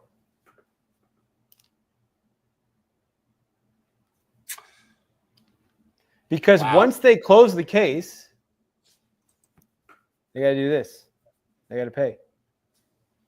And it got to a point like 2 years ago, I called my lawyer. I'm like, I don't want to live in fear of traveling. Tell them, I'll write this. You want me to sign it? Okay. No, nothing. No, not even like the 200 euros a day. Like there's like a flat fee also. Like no, nothing, no damages, nothing, zero. Close it. Daniel David Corbett III considers the matter closed. They won't do it? I mean, I think I'll be talking to him again shortly, but I mean, I think it's a good deal. They should take it. Okay. All right. Okay. So you're home. Can I imagine that this drew some tears from your mom? I mean, my mom's been dealing with me since day one, right? And deploying and traveling and being gone, and like, my biggest fear for my mom was that I was going to hurt somebody in prison. She was more afraid of everyone else. So my mom was like worried, but she was like, if anyone's going to be fine, it's going to be him. Yeah. So I mean, it was like a long deployment, I guess. Yeah. Okay. And at that time, like I wasn't like coming home after deployment either. I was like in Virginia or San Diego. And the State Department was telling her I was pretty much at a Club Med. Like, oh, it's more like a hotel. I'm like, what? So she was being fed all kinds of craziness. Yeah. What do you mean? I was carrying out little pieces of prison in my pockets and dropping them like Dufresne every day in the yard. Yeah. Okay, great. All right. So yeah. I'm So, sorry, I interrupted you. I get back and I call SEAL Team 17. They're like, oh, hey, come on in.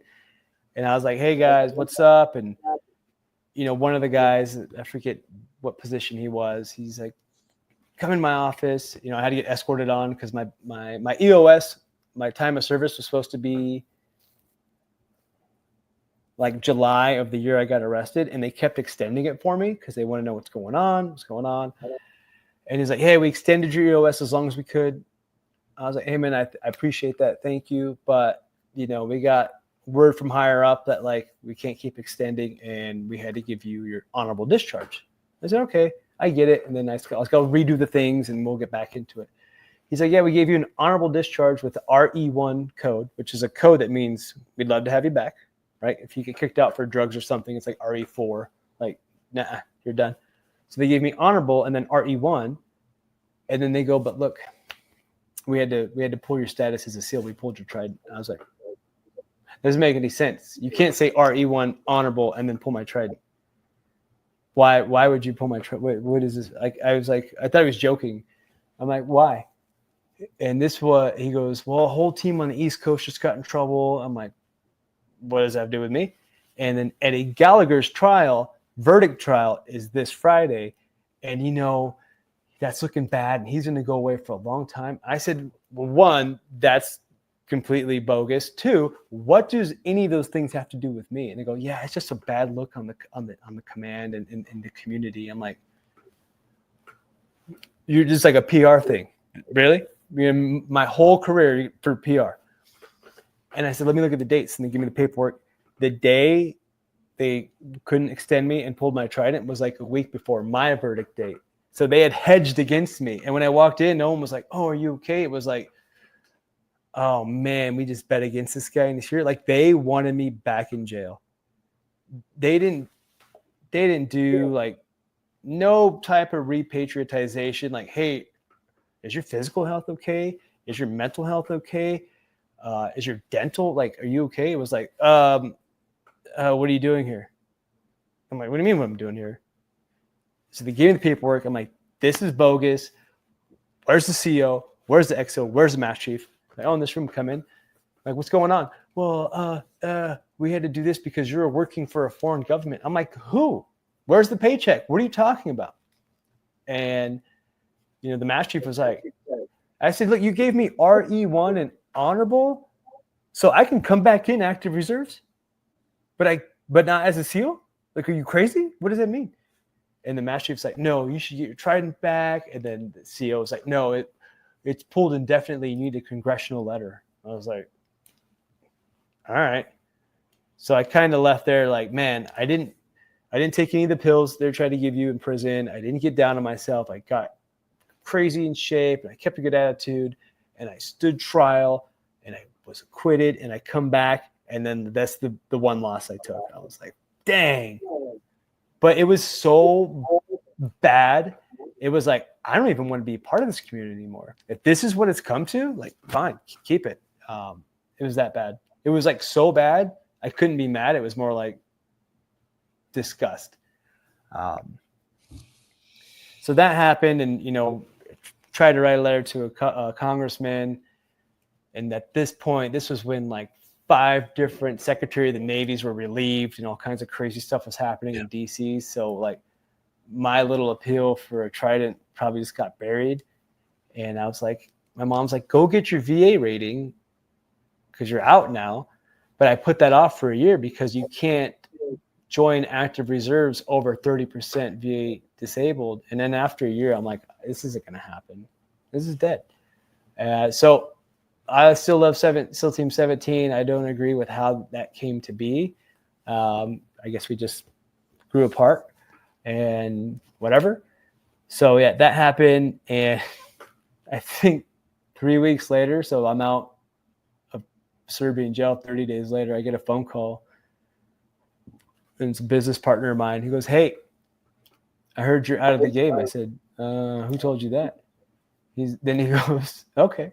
He goes, how good your Spanish? I said, it's pretty good. He's like, okay, how fast can you be in, Central America? I'm like, get me a ticket. So I went right back to work after being home for 30 days. So I don't wish to pick at a scab that you don't want to be picked at, but you described something that most people would probably characterize as a betrayal. Not necessarily solely by the Serbian justice system, but by the government that you swore to defend and protect and had a life of service, in action. So it's really none of my business or anybody else's how those things played out or how that ended up going down, or maybe the nonsense that led to what sounds like a poor decision. But I'm curious in here internally how it is that you deal with something like that, because those are the kinds of things that rock people to their foundations, that jar people that are ordinarily faithful out of faith. So Daniel, what do we need to understand about ourselves in order to make it through dark times like that? Because it's obvious that you did. Is that an okay thing to ask? Yeah, of course. I got very lucky, and I matured very young, and I had a very strong sense of who I was before I joined the SEAL teams. And people say, "Oh, you're like this because you're a SEAL." I said, "No, I made it through SEAL training because I was already like this." Whatever you're saying, "Oh, I'm tough, I'm fast," whatever. Being a SEAL never defined who I was. So you took that piece of metal off me. There's no SEAL that I know that's like, "Oh, Dan's not a SEAL" to this day. And even if there's some out there that disagree, like whatever, like you can't undo what I've done. So I was like, okay. And I truly meant it. If that's the direction we're going, you guys are trying to crucify Eddie Gallagher and you're pulling my trident preemptively based on my verdict date, like, yeah, I'll walk away. I'll run away. Like, that's not what this was. That's not what it is to me and all the other guys out there who are really doing stuff. So, like, I don't care. And I think how I was able to like get past that, it was a job. Yeah, I love the guys and they call me right now and I'll go do whatever for them. But like, it's not me. I was always Daniel Corbett first before I was SO1 or whatever rate. So I was like, all right, it's their loss.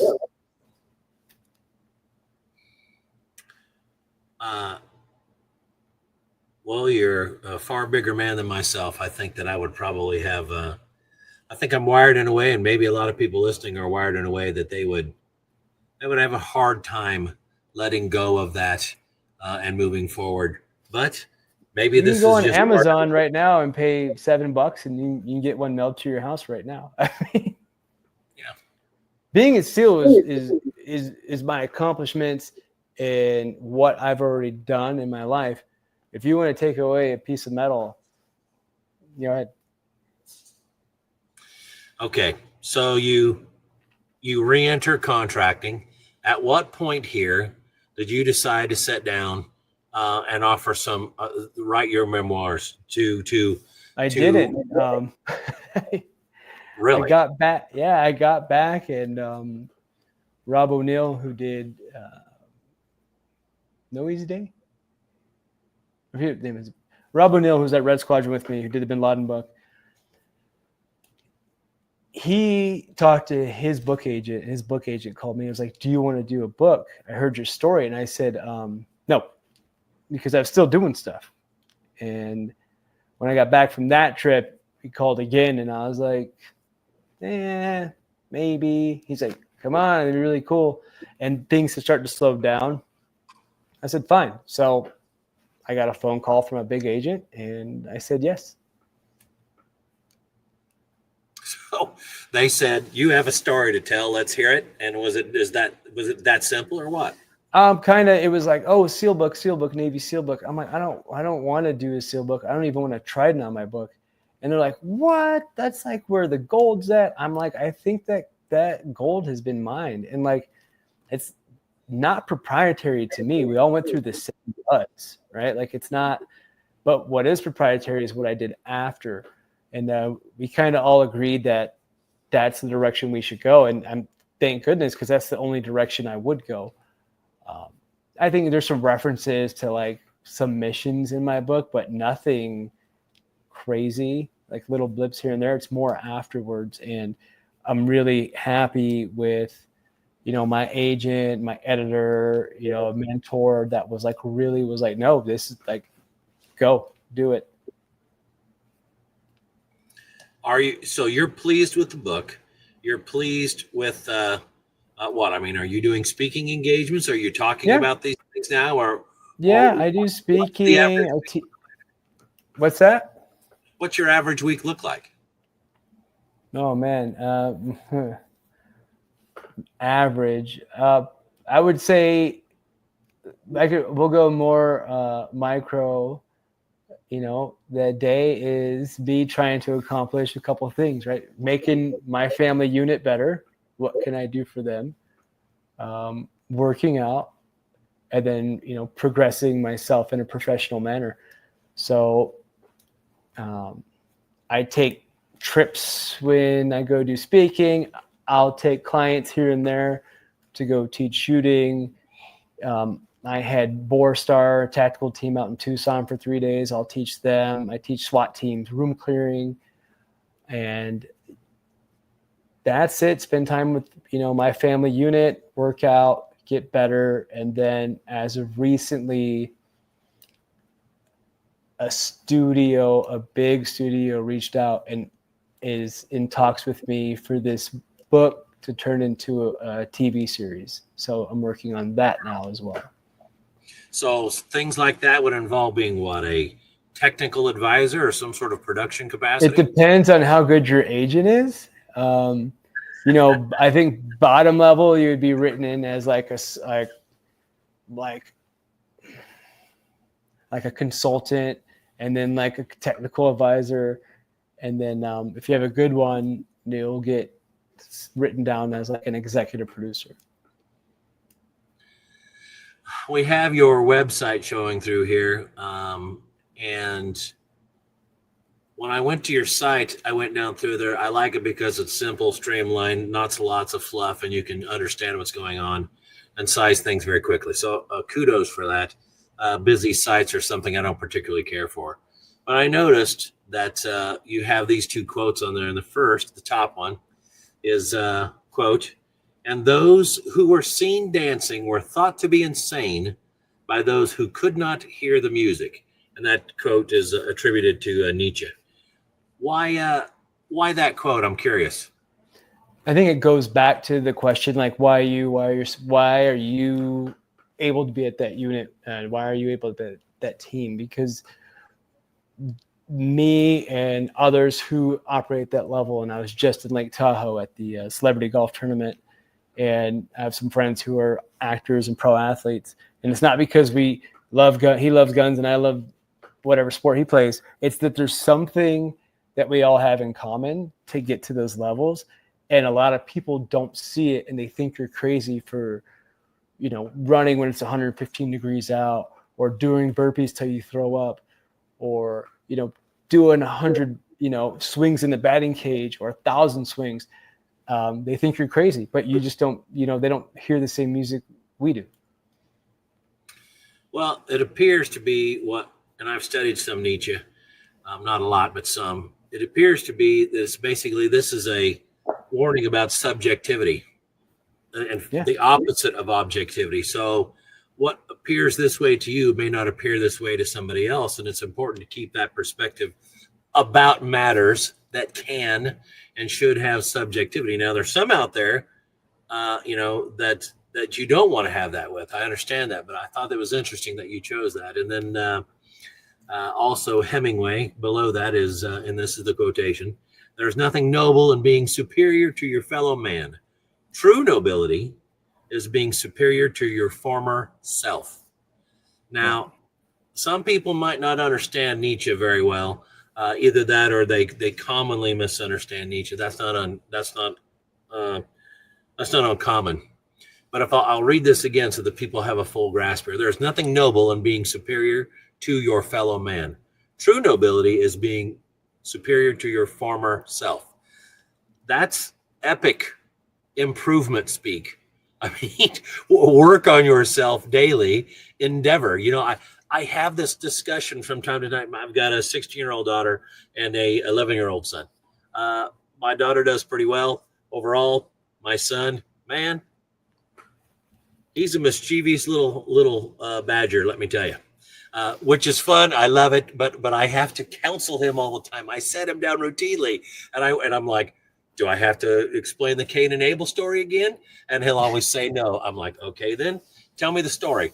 And he's almost never able to recite it. I'm like, okay, you're going to have to get the lecture again. And I set him down. I'm like, okay, God says, you two boys bring me your best.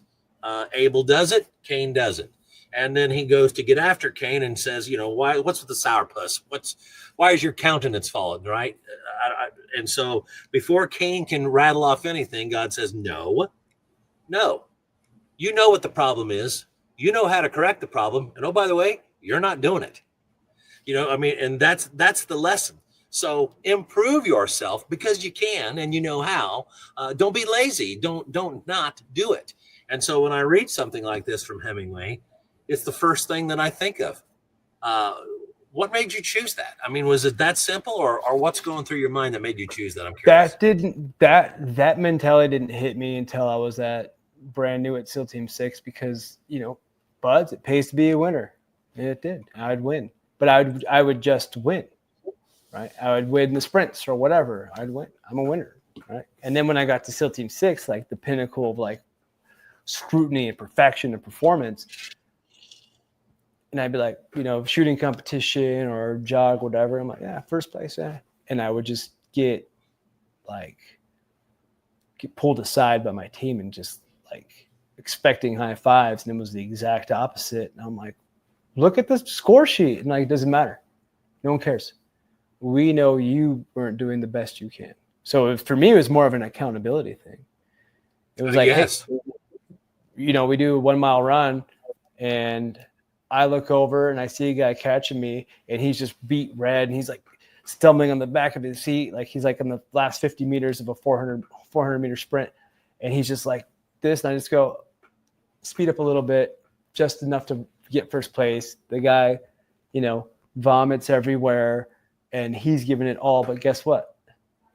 I won, right?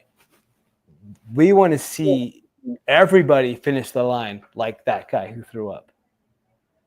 Whatever place you're in, it doesn't matter. I want to see that at the end. And that's when I was like, oh, okay.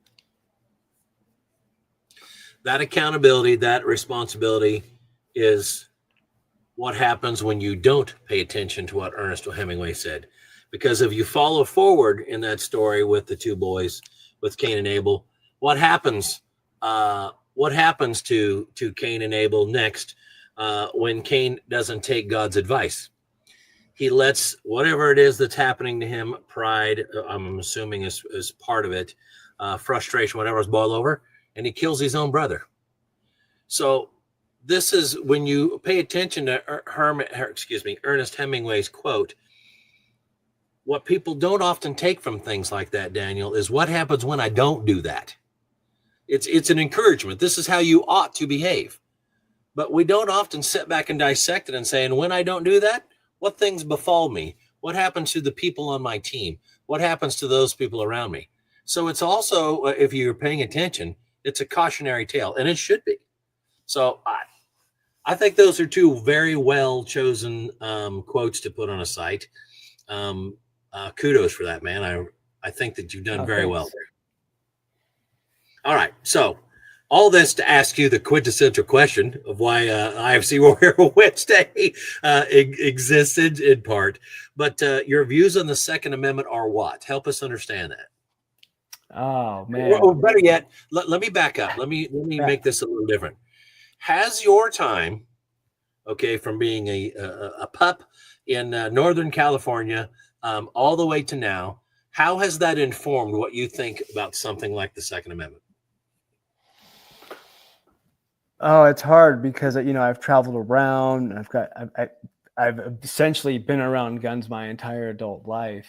And to me, it's just a tool that I've used. And when I see, I'm middle of the road. I see people like, oh, you can't have this many bullets in your gun. I'm like, that's not an issue. It's the person using the firearm, right? Mm-hmm. Like the 16-year-old kid can go buy a Ferrari. He's got the money.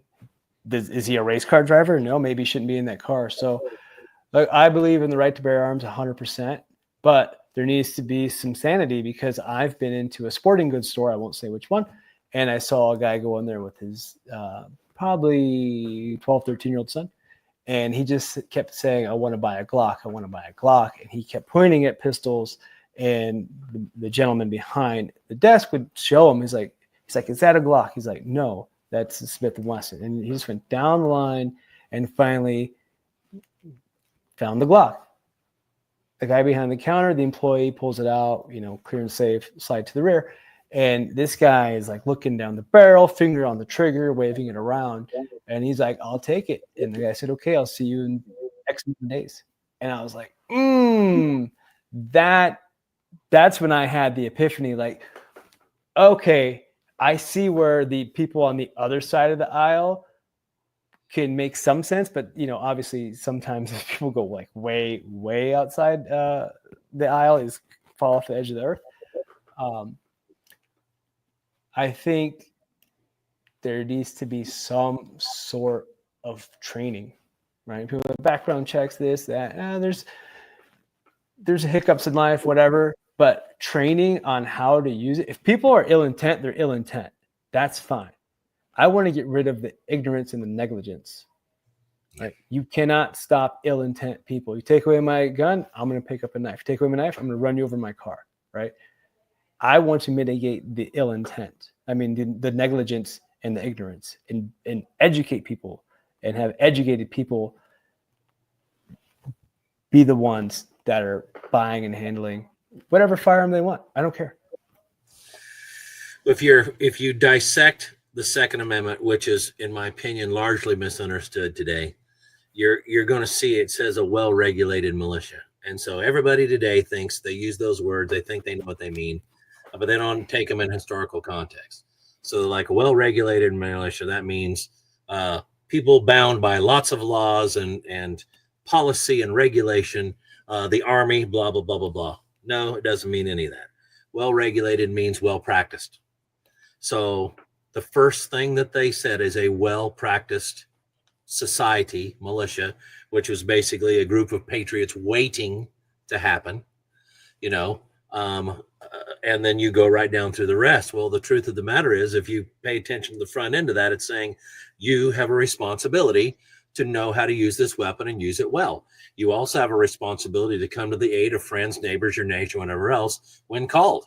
That's what is going on in the front of the Second Amendment. So it's a premise. It's a precept that's put forward. Now, do I believe in any way, shape, or form, and would I advocate for training prerequisites on the use of a constitutional right? No, I would never do that. But I would continually encourage people, as we do at IFC, to take the highest level of training they can withstand and afford. Because you should. It's an ought statement. It isn't saying you shall or you shall not. It's an ought statement. And oh, by the way, the whole thing's predicated on this being an individual, inalienable right that is protected is established by your creator and protected so the government can't come in there and monkey with it. Well, that places a very high responsibility on you and I. And we should be talking about that. I mean, I can't remember if I visited with you about this in a phone call that preceded this, or was another gentleman, but it's happened in just the last couple of days. And we were talking about T.S. Eliot's poem, The Rock. Was that with you by chance? Yeah. Okay. All right. I think it was, yeah. Okay. All right. So the second stanza of that poem, I won't read the whole thing. It's irrelevant. It's a great poem. You should read it and understand it. It's fantastic. But the second stanza says this: where's the life we have lost in living? Where's the wisdom we have lost in knowledge? Where's the knowledge we have lost in information? So information is data. We can gather that. And then we arrange it in meaningful ways. Okay, now that's knowledge, roughly.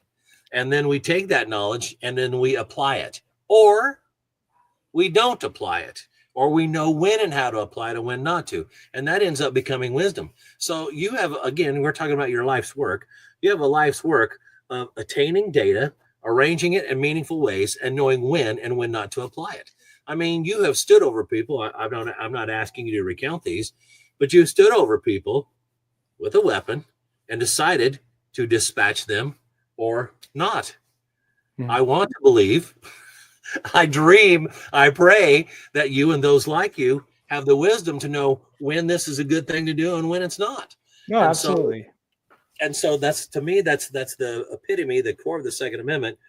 Get that data, arrange it properly so it becomes knowledge, and then apply wisdom if you can, or learn it from somebody else, whatever else, so that the Second Amendment is used properly, is used wisely.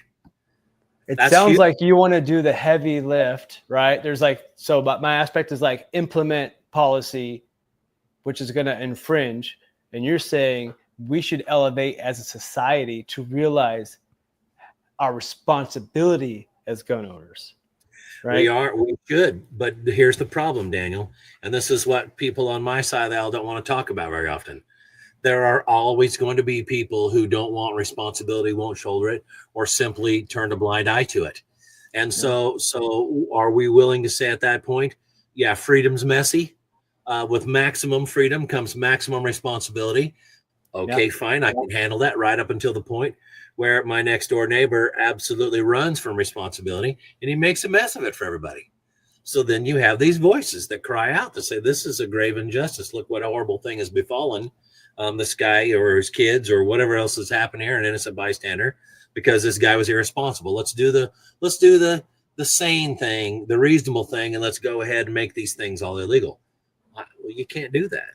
You're going to have to suffer through it. But that means that when you and I see somebody next door that needs a hand, or we see somebody struggling, that we give them a hand.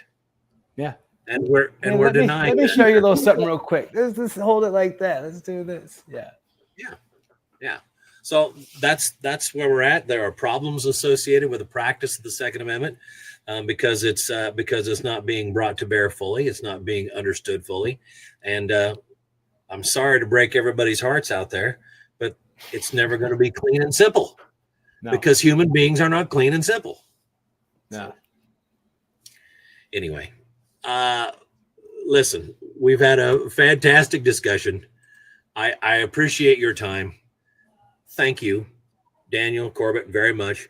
People go to his site. It's Daniel David Corbett III. So it's III.com. We'll have that link so that people can do that. It'll be on the blog. That'll publish all the places that this comes across. I want you guys to go check that out. Like I said before, it's clean and simple. You can get a link to the book.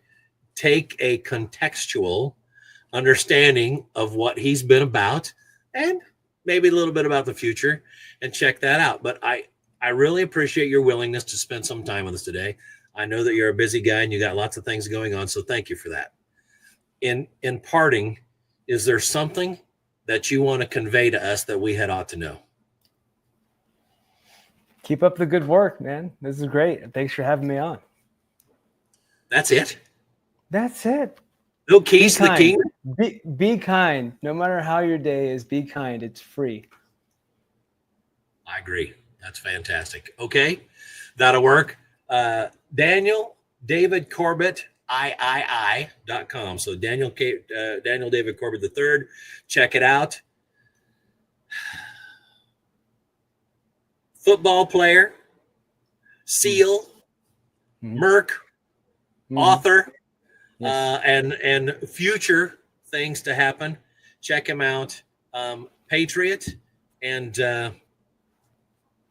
no different than you and I, the victim of injustice, but somebody who sounded like they weathered it with honor.